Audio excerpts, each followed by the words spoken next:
Hi and welcome back to Cheeky Crypto. My name's Chris and it's fantastic to have you back with us for another video. And in today's video, we're going to highlight what we believe could potentially be a hidden gem on the Cardano ecosystem. We pride ourselves on picking out some fantastic projects, and this is one that one of our community, one of our members, and you've got to check out the membership. There is a 7-day free trial, link in the description of this video. But we do project reviews and we get many projects sent in to us where I personally review them, and the odd one is what I believe could be a potential gem, and that is one of these types of videos that comes off the back of it. So if you enjoy this sort of content and you wish to support the channel, mash up the like button, subscribe if you haven't subscribed already, bloody check out the membership because it's bloody awesome. Don't take my word for it, jump in the Discord, ask our members what they think of the membership.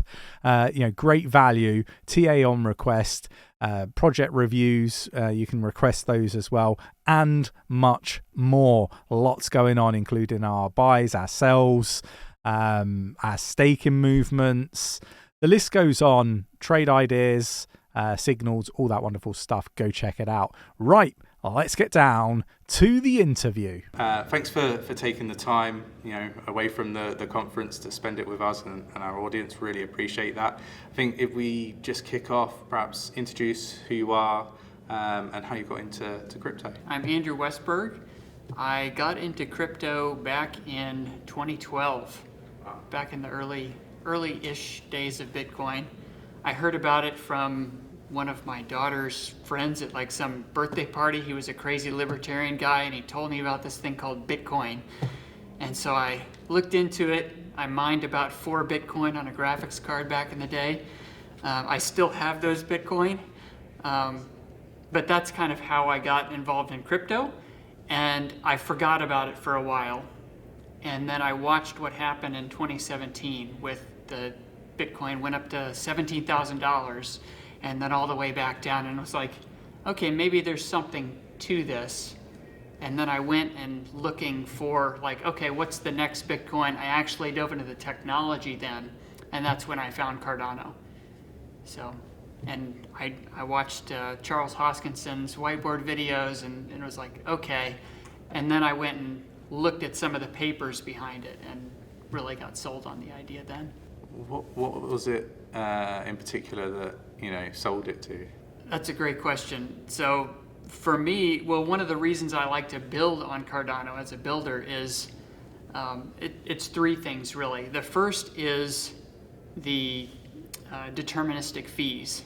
So most blockchains, it's like you do a transaction, you have no real clue how long it's going to cost, or how much it's going to cost, or how long it's going to take to settle on chain. And with Cardano, you kind of have an idea of how long something's going to take and how much it's going to cost. So running a business on top of that is very easy. The second prong is security. So when you're dealing with like Ethereum, all the tokens are based on smart contracts, and you don't know if you have a bad token or a bad smart contract in your wallet, you can get tricked in having your wallet drained. We saw that with Mark Cuban recently. It was probably something like that. And with Cardano, everything is a native asset on the chain. It doesn't require a smart contract to have a token. Tokens are inherently safer on Cardano. The third aspect that sold me on Cardano was the scientific rigor. Everything is based on peer-reviewed scientific papers. It's a provably secure proof-of-stake blockchain. And so to me, that's like building on granite. And if you've got a project that needs to live 50, 100, 200 years after you're gone, you want to be building on that strong foundation. Yeah, completely agree. Very aligned in our thinking. So yeah, we talk about this a lot with our audience, about Cardano. I think it's my biggest investment in the crypto space at the moment, by a country mile. But let's sort of segue into your project. Would you mind just telling us what your project is, what it's about, and how where did it come from? Where did the idea sort of initiate? Yeah, so I work with Project 𝗬𝗏. It's pronounced 𝗬𝗏, not 𝗬𝗏, and it's named after the pneumatic scale of music. It's a slightly different spelling of it, but that's where it gets its name. I'm on the technology side, so the original idea for it wasn't mine, but the main concept is we're taking everything that's related to a piece of music and we're tokenizing it and bringing that on chain. So the first thing we're doing is tokenize streaming royalty rights. So the easiest thing that we could bring on chain was the idea of a song is played on a streaming platform like Spotify, like Apple Music, whatever. There's a royalty generated on that.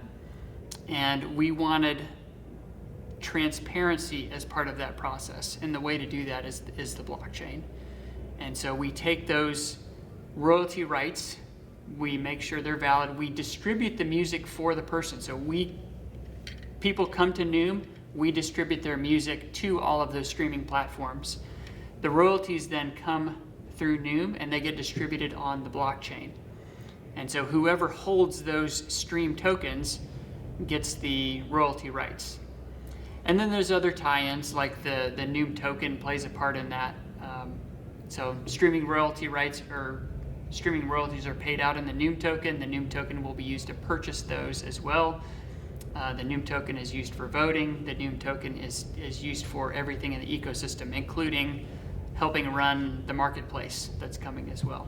Sounds really interesting, and I think that is a problem that needs to be solved, right? Absolutely. The amount of money that the artist is actually generating is really rather small right now, right? Correct, and that's why we started with streaming royalties, is because it has the least perceived value, and it has a ton of middlemen between the artist and the fans. So there's a whole lot of for-profit businesses in between those two entities that is just doing nothing more than taking money out of the equation for the artist.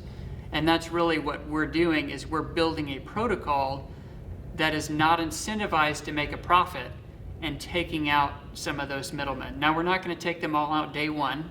The music industry is $1 trillion industry. We can't eat the whole elephant at a time. So we're strategically starting with that streaming royalty income to kind of demonstrate the full capability of the platform.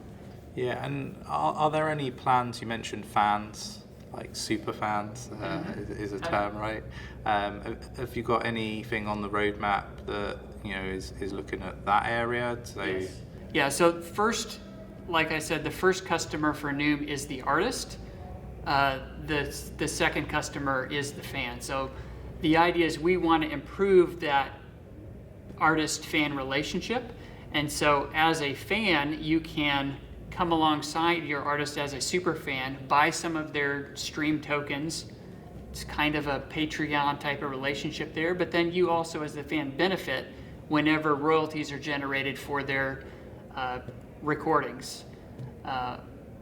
And there's other things on the roadmap we have that are becoming later, micro tipping to artists. You can be a super fan that way. We're building our own streaming app platform.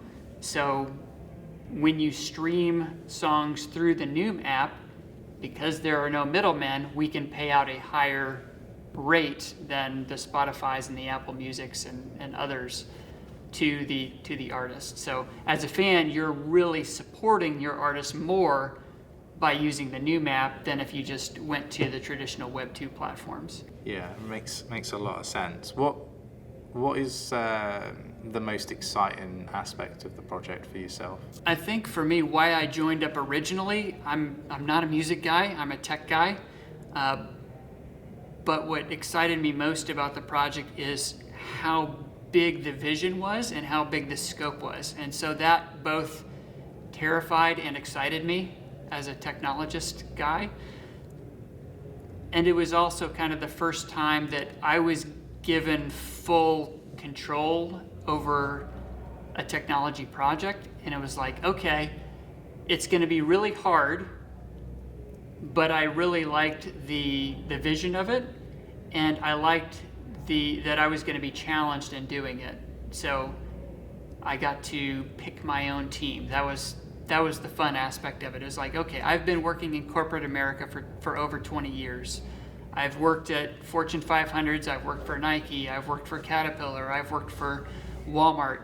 You know, I know how to do big projects, or I've seen how they operate, but this is the first time I've gotten to say, okay, let's go back through my career, pick the people I know can help solve this problem, and say, you come onto my team. You're a good person. You know, oh, for this aspect, I want this guy I worked with back at these 3 companies ago, and that's what I've gotten to do, is to pull in really superstars to work on this new project, and most of them are doing it because they believe in it and believe in what we're doing. Either they had a connection to the music industry, or they just really believe in solving the problem and helping the people that have been basically screwed by the music industry in the past. What are some of the challenges you mentioned briefly about there being some challenges? What are they? The biggest challenge is just dealing with the sheer amount of code you have to write that's not blockchain specific. So most people think of a blockchain project as, oh, you're dealing with chains and blocks and transactions, but most of it is that off-chain connective tissue, making sure that that user experience is every bit as good as a traditional project. Because when we take Noom to the masses, most people should not even be aware that it's a crypto project. That's kind of our goal from a user experience perspective. And so everything we're building, we have to take a step back and say, is this too crypto? Is this, is this too techie? And so it really needs, because of the subject matter, everybody loves music. It can't be a nerdy thing. It's got to be something that everybody, including your grandmother, can just get in and use. Yeah, like using it, not really knowing the crypto aspect. Right. You don't have to know the crypto aspect of it, and that's an interesting topic, because the way crypto projects traditionally grow today is like, I say, hey, I'm into Cardano. I've got some ADA. You should be in Cardano too. Here's all the great stuff about it, and then you take your dollars or pounds or whatever, and you go off and you buy some, and that's how that liquidity moves from off-chain to on-chain. With this, it's a brand new paradigm, a whole new different path for finances and liquidity to move on-chain. So instead of saying, hey, you should get into ADA, you say, hey, I like this piece of music. Your friend goes out and they do nothing more than listen to it. That triggers a purchase of ADA. That triggers a purchase of Noom. All that liquidity moves on chain, and the Noom ecosystem grows because of that. And now that liquidity is in the ecosystem, we can do all kinds of neat stuff with that. Those stream tokens become valuable in and of themselves. An artist could take some of those, use them as collateral for a DeFi loan. There's all kinds of interesting things that you can do once that liquidity has moved on chain. We can do the artist fund. So Noom is a not-for-profit foundation. We can set up the artist fund that can fund new and upcoming artists that can then use the platform, and those people that paid into the artist fund, maybe they get some of the stream tokens that get produced by those artists. So it's kind of a by the artist with the fans for everybody in the ecosystem type of project. Yeah, I think it will bring the fans closer to the artists and vice versa, right? Yeah, so I really do like the concept and what you guys are doing. It really does resonate well with me. Is there anything that we perhaps haven't touched on that you'd like to share with our community? Yeah, so big announcement just happened here at NFTXLV. We are moving into the second phase of testing for our distribution platform.